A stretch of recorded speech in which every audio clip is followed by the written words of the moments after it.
Hi, good morning guys. So, gawa tayo ng lumpiang Shanghai. Yan. Meron ako dito 500 grams ng pork giniling and then yung hiniwa ko na carrots. And then, meron din akong hiniwang patatas. So, maghihiwa ako ng dalawang sibuyas. Madami yung patatas ko. Dalawa yung patatas. Tsaka isang carrots na medium size. And then dalawang onion at saka 4 cloves ng garlic ang gagamitin ko.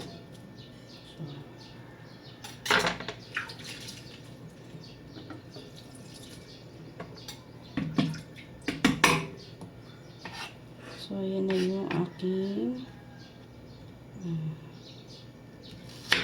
ito na sibuyas.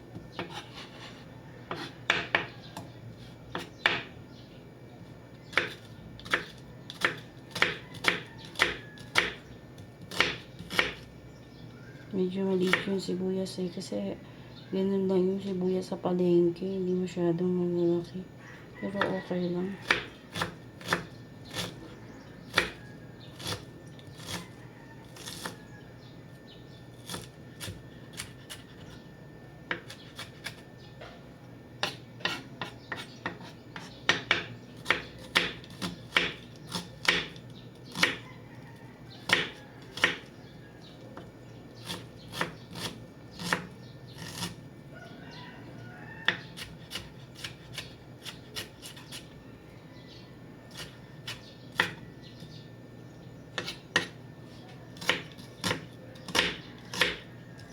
Naiiyak din ba kayo kapag naghiwa kayo ng sibuyas?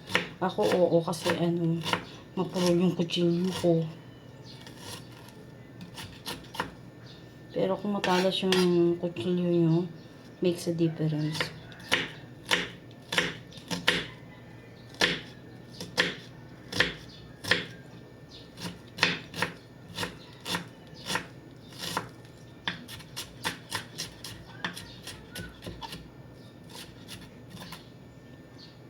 Pagsasama-samahin lang to.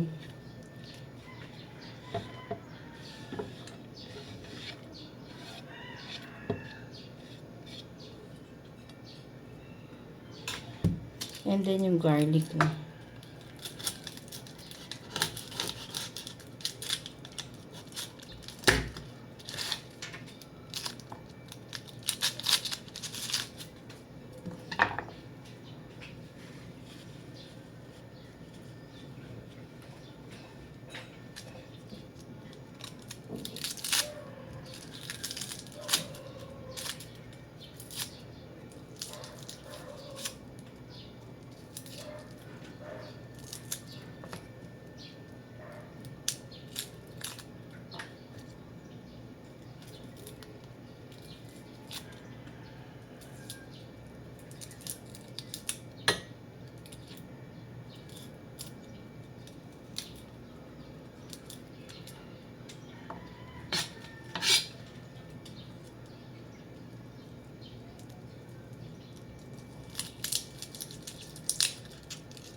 Sahanin natin itong maliliit.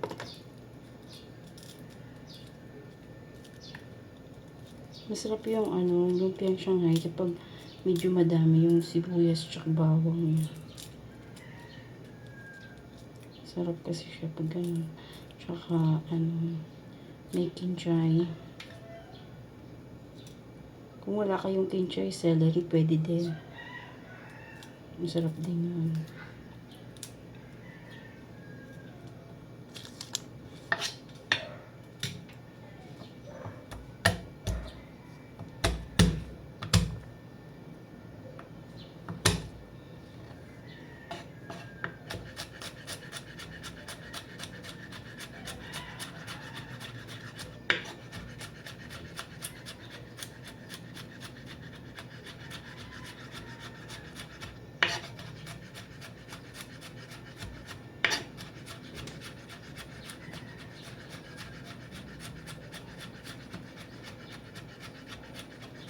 Gusto ko Pinoy yung aking bawang.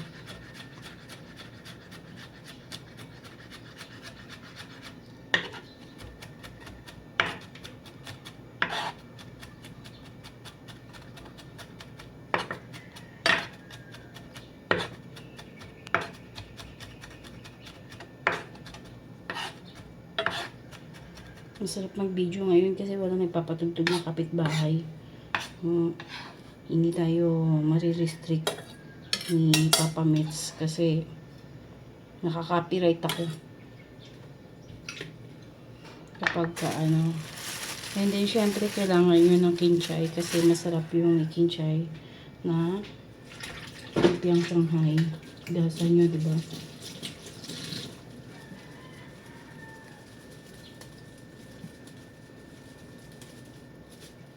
Yung pagpag nyo lang, tanggalin nyo itong ugat. Natin yung kinchay. Kasi gusto ko yung may kinchay eh.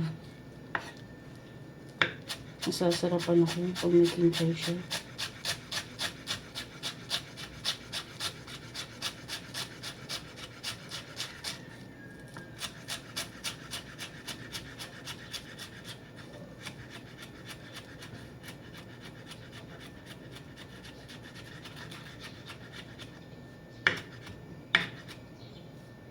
So, kinchay.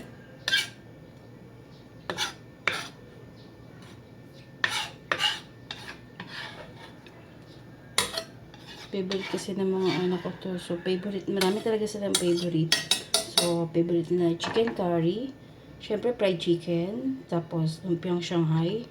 Sinigang na baka. Tsaka, tayo ito.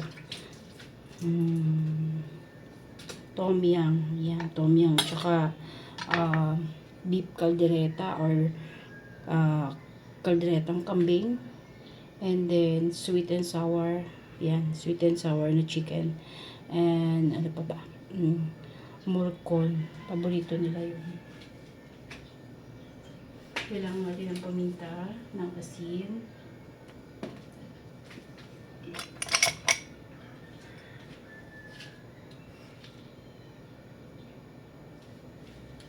So, mga 1 teaspoon na asin. Kita ba? Asin yan. Asin. 1 teaspoon na asin. And then, paminta.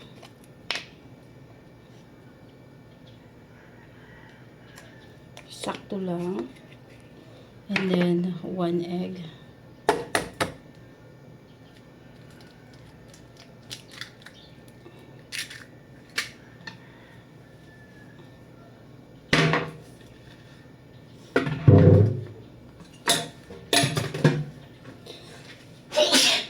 Excuse me.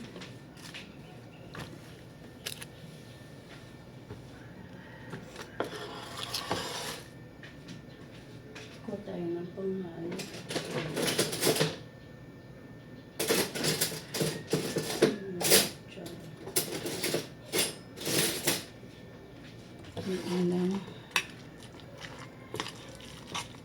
Kung medyo maliit yung itlog na nilagay nyo, gawin nyo 2.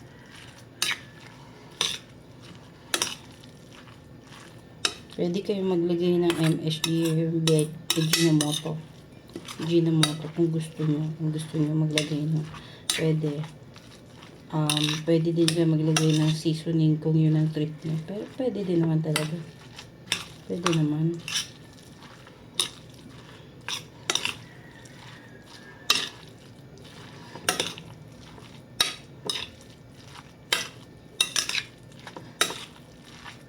Halu-haluin lang and then i-prepare nyo yung pambalat nyo.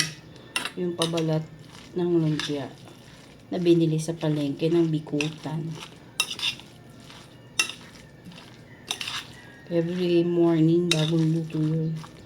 Mga pabalat doon.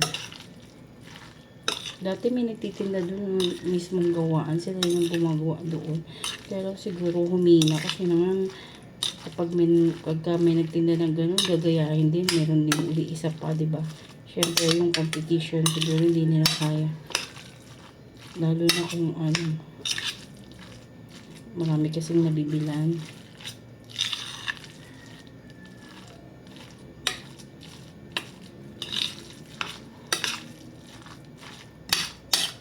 Pero na-amaze ako manood ng nagagawa ng balat ng lumpia. Totoo lang.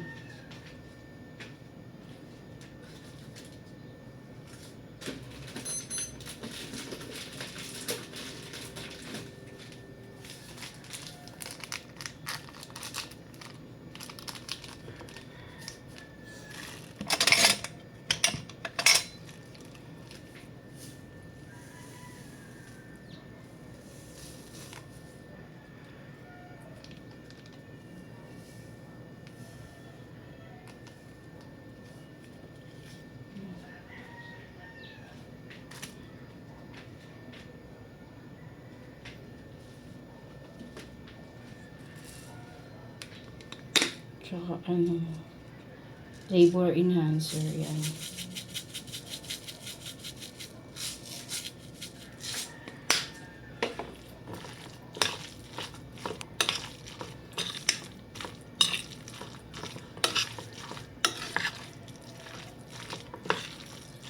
Haluin lang mabuti. Parang ganda. Magic sarap yung nilagay ko. Tapos nagdagdag ako ng asin kasi parang kukunti naman yung asin ko.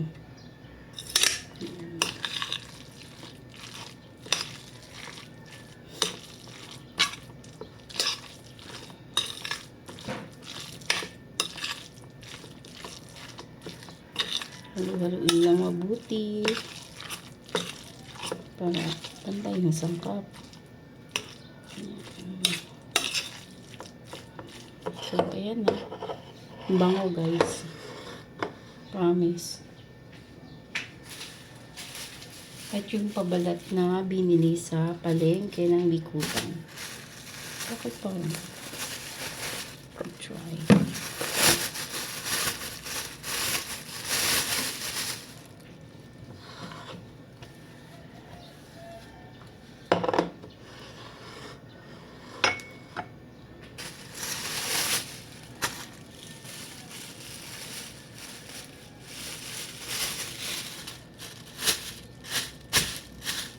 Malinis yan.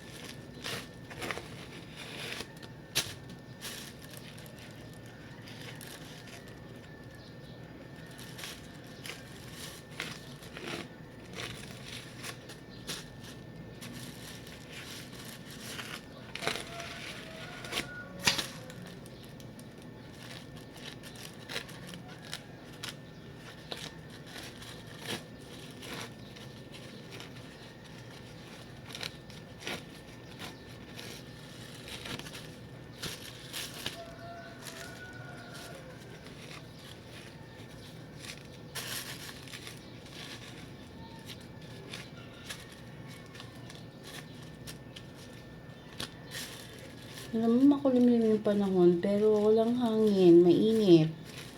Medyo mainit. Hindi kagaya ng ilang araw malamig.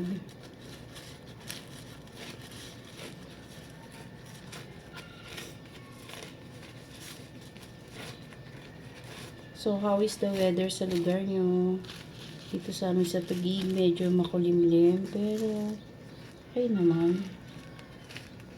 Hindi naman siya umuulan. Pero kanina umaga, umaambon. So, ayan. Ang ating kabalat. Kabaliktad. Ayan.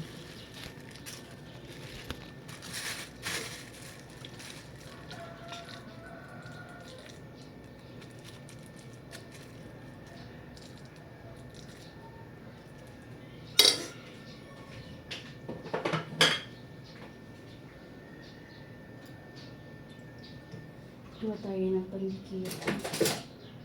So, tubig at saka harina lang to.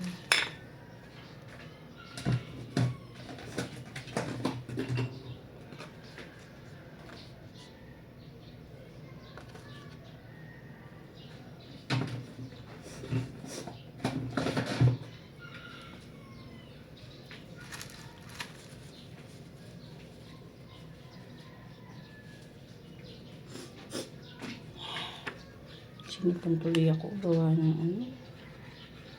Ito lang. Ganito lang. Pampadikit sa pagsisiyo ng ano.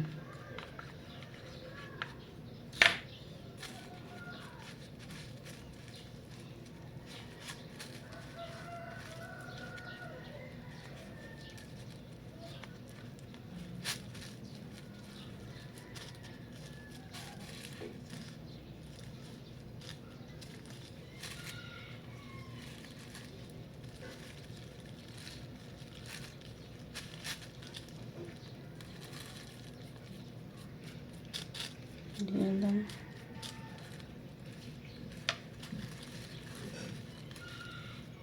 Tada! Ganda, di ba? Tamang nalagyan.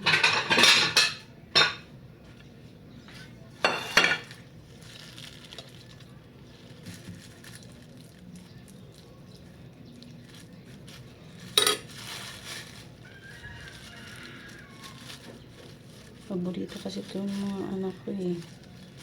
Kaya ako lagi gumagawa ng lumpia.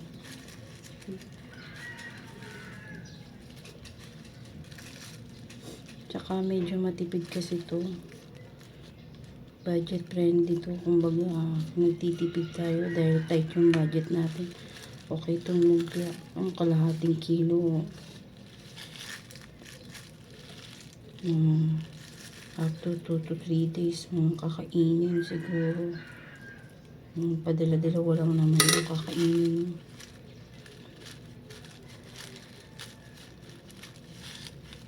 Madami din to guys. Siguro mga 30 pieces. Siguro mga more than 30 pieces.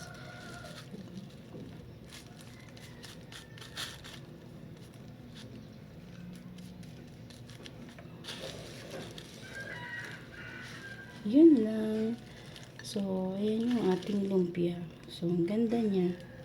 Bye-bye! Piprituhin na lang to. Bye-bye po.